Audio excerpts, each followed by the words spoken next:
and you guys are gonna love him. I know a lot of you came to see him, so please make some freaking noise for Mr. James Howley.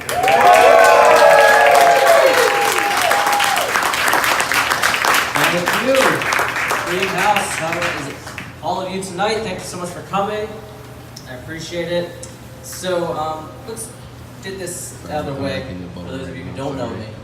You may have noticed as I came up here that I'm a little bit different from most of you. You might have thought, I wonder what he is.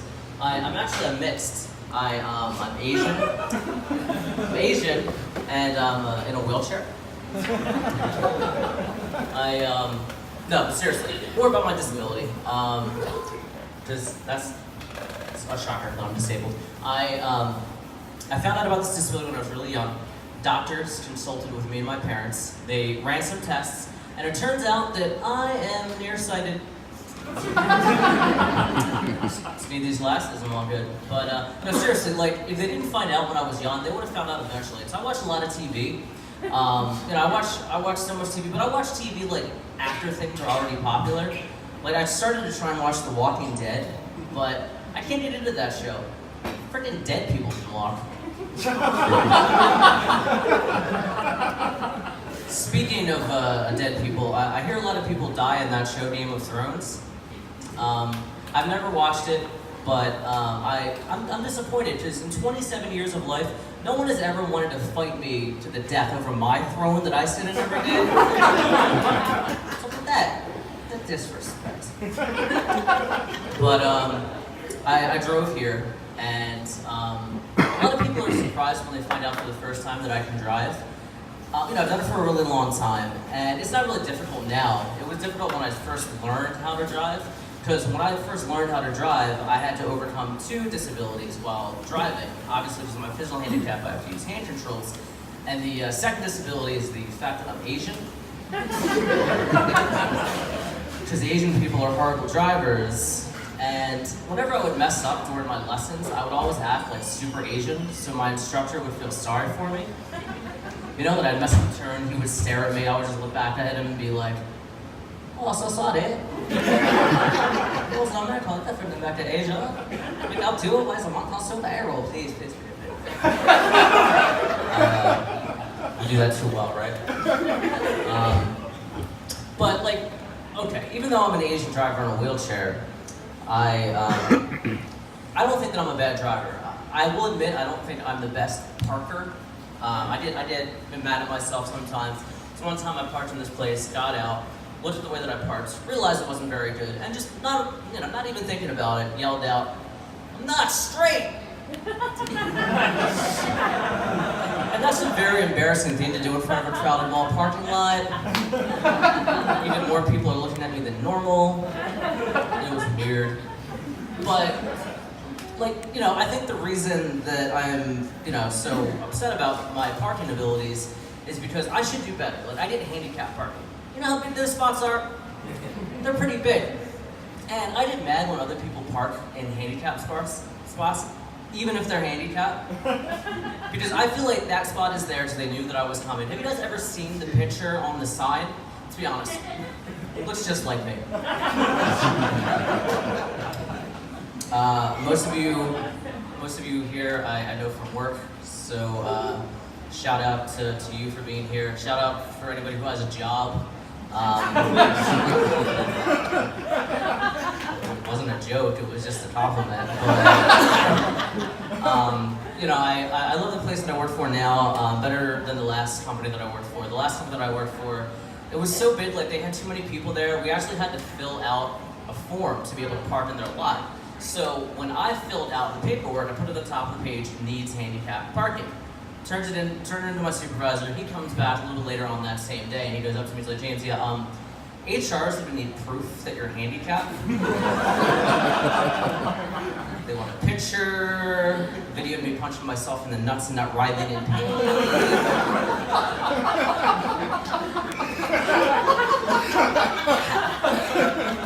How am I supposed to prove that I'm handicapped?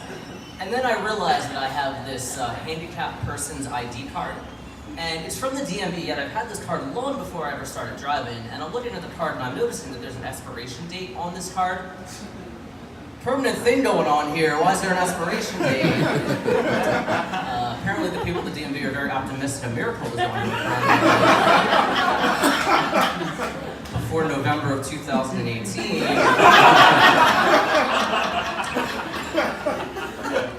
It expired. My disability didn't. Somebody all, I swear, this is comedy, not therapy here, guys. So, we were told that this is a clean show because there might be kids here, and there aren't, thankfully. I was prepared to say, if there are any kids here, you guys are okay. But if you have kids, they're even better because they're not here. I don't. Kids and me don't go very well. I went to a place recently that doesn't care about child labor laws, a Chinese restaurant, and the little girl behind the table, starts, just talking to me like normal, asking me questions about, just my order, like what can I get you? Tell her my order, how will you be paying, cash or credit? Why are you in a wheelchair? That's a random question. Do you ask all your customers that? A doctor messed up. She's like, was it serious? I'm sure I already know the answer to that question. And she's like, okay, 10 minutes.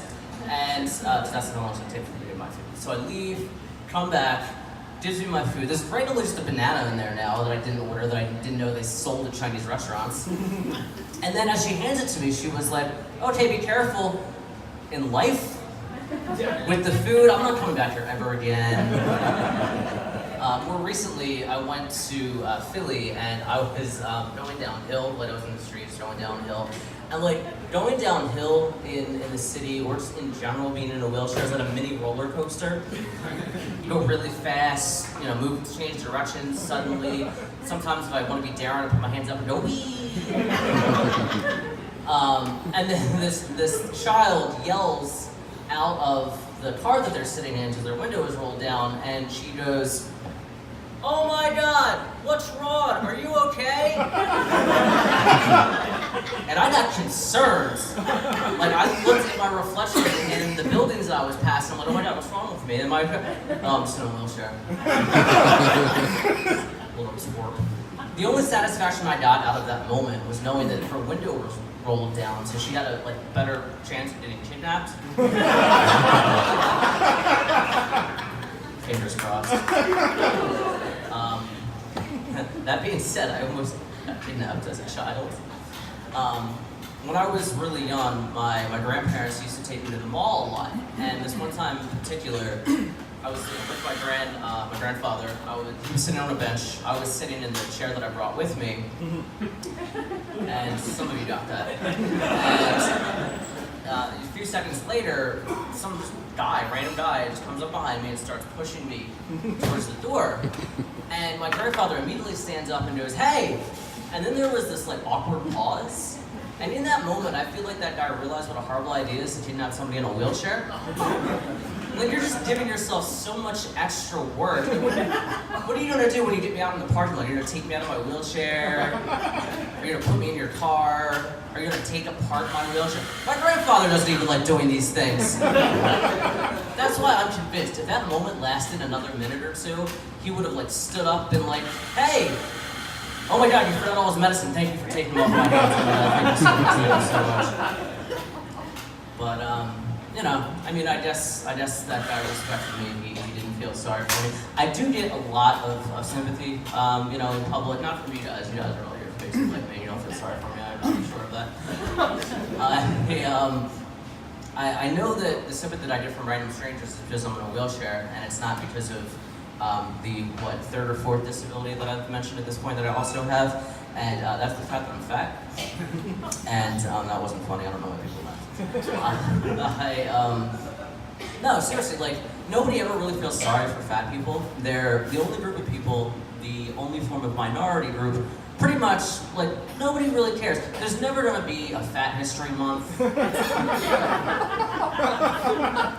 There's never gonna be fat people parking. There's never gonna be a fat pride parade. if there's ever a parade for fat people, there would be the shortest parade ever. Just fat people walk like 2 blocks, tired. Forget this. I want to go home and eat a sandwich. Thank you for all of my friends for being here tonight. Very much appreciate it. My family couldn't make it out, so they're not proud of me. I literally called my mom. She called me before I came here, and she was like, "What are your thoughts on that, Jem?" This is the way she talks. She's Asian. And true story. And I was like, "I have a show tonight. I told you last night." She's like, "Oh, where?" I was at an Audubon. She's like, "Where that at?" Like 20 minutes away. "Oh, okay. Who you going with?" "A lot of people." And then she's like, I was like, "You gonna come out and support your son?" She's like, "You know I will support you all the time." She's like, "Okay, he's not in person now." She's like, "No, it's late." True story. But yeah, I love my mom, obviously. My dad is funny. My dad remembers my friends by different physical characteristics or nicknames that I tell him about. Like, for example, I have this one friend named Jason, and his dog got into a fight with one of his other neighbor's dogs, and ever since that happened, his nickname is White Mike Vick. I have this one friend named Matt who's a lot older than what he looks like, and whenever I mention my friend Matt, my dad's like, "Oh, you mean your friend with Benjamin Button disease?" And then I have this friend named Deshaun, and my dad's always like, "Oh, when did he get out of jail?" Ooh, that's about as racy as we're gonna get in this coffee shop tonight, I guess. I don't know, this one's a little racy. I used to have a roommate, and that didn't go very well.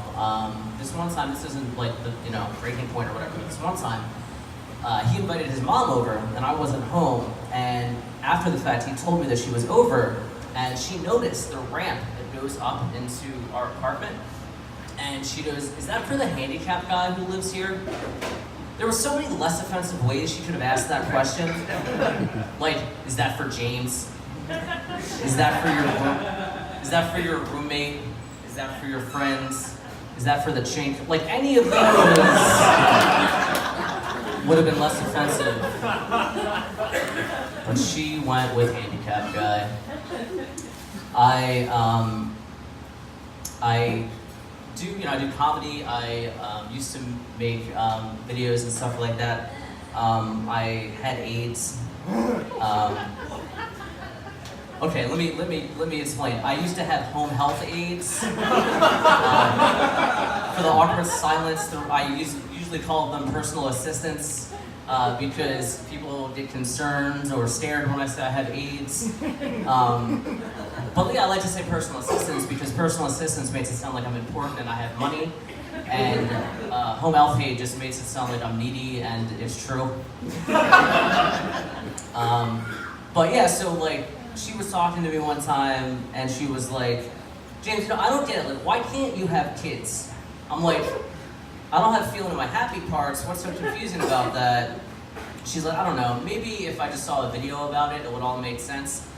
I'm like, "What, are you gonna look up how handicapped people have babies? Like, that's kind of weird." So I did it.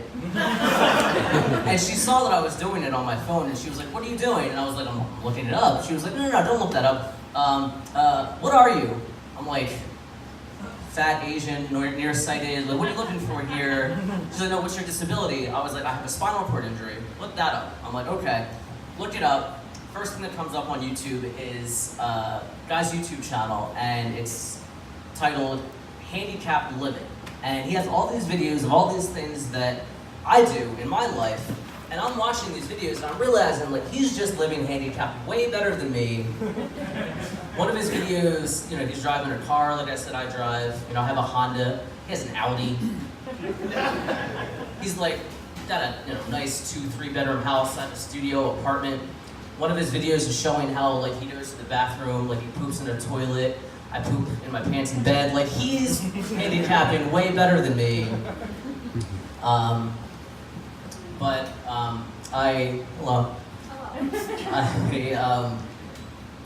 I also get told that a lot of people, I remind them of a lot of people that are in wheelchairs that are in TV shows and movies. Like, you have no idea how many times someone has told me that I remind them of Joe from Family Guy, Timmy from South Park, the guy that fell out of his wheelchair and then tried to crawl up the stairs in Scary Movie.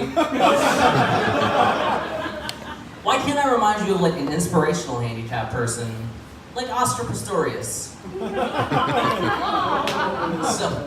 Some of you know who that is, wow. So for those of you who don't know who Oscar Pistorius is the first man to ever run in the Olympic and Paralympic Games, and he doesn't have any lights. And when he did that, he became an inspiration to handicapped people all over the world. Then a little bit later, he murdered his girlfriend in his own home and was only sentenced to a few years in jail. And when he did that, he gave handicapped people all over the world more street cred. I feel like Oscar Pistorius did that because he wanted to start like his own version of the Crips. Guys, that's all for me. Thank you all for coming out today.